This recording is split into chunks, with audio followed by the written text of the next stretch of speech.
અમારી સમ્રાટ સમાચાર ચેનલ સબસ્ક્રાઇબ કરો, લાઈક કરો, કોમેન્ટ કરો અને જોતા રહો પળે પળના દરેક પ્રકારના સમાચારો। તળાજા તાલુકાના આંબલા ગામના મહાદેવ ભગત દ્વારા એક આઈસર લીલી જુવાર ગૌશાળાને દાનમાં આપવામાં આવી। ભાવનગર જિલ્લાના તળાજા તાલુકાના ગ્રામ્ય વિસ્તારમાં સેવાભાવી અને દાતાઓની કોઈ કમી નથી। જ્યારે કોઈ સેવાનું કામ આવે ત્યારે તળાજા પંથકના લોકો હંમેશા અગ્રેસર રહ્યા છે।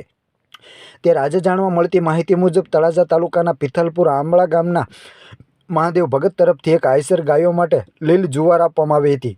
સનાતન ગૌનગરી ગૌશાળા કળમોદર ઓમરામ બાપુની ગૌશાળા ખાતે એક આઈસર લીલી જુવાર મોકલવામાં આવી હતી અને આ કામગીરીમાં દેવળિયા ગામના વિજય વેગડ તથા મનીષ મેર, થવા ચૌહાણ તથા ઠાડેસ ગામથી મહેન્દ્રભાઈ આહિર, શૈલેષભાઈ પરમાર તેમજ પ્રવીણભાઈ આહિર ગૌરક્ષક તેમજ રાહુલભાઈ રાયકા સહિતના ઉપસ્થિત રહ્યા હતા।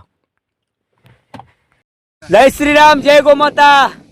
આજે પિથલપુરની બાજુમાં જે આંબલા આવેલું છે ત્યાં મહાદેવ ભગત અમારા ગૌરક્ષક એમના તરફથી 9 પાળિયા જાહેર તો અત્યારે બધા મિત્રોના સાથ સપોર્ટથી અમારી સાથે મનીષભાઈ મેર છે, વિજયભાઈ વેગડ છે, તેમજ દેવળિયાના ભાઈ છે, તેમજ મહાદેવ ભગત, તેમજ મહેન્દ્ર આહિર, તેમજ પાછળ તમે જોઈ રહ્યા છો ભાઈ આપણે ઠાડેસથી છે અને બધા મિત્રોનો સાથ સપોર્ટથી અત્યારે આ ગાડી આખી ભરી લીધી છે અને અત્યારે આ ગાડી સનાતન ગૌનગરી કળમોદરના આંગણે મોકલવામાં આવશે। જય શ્રી રામ, જય ગૌ માતા।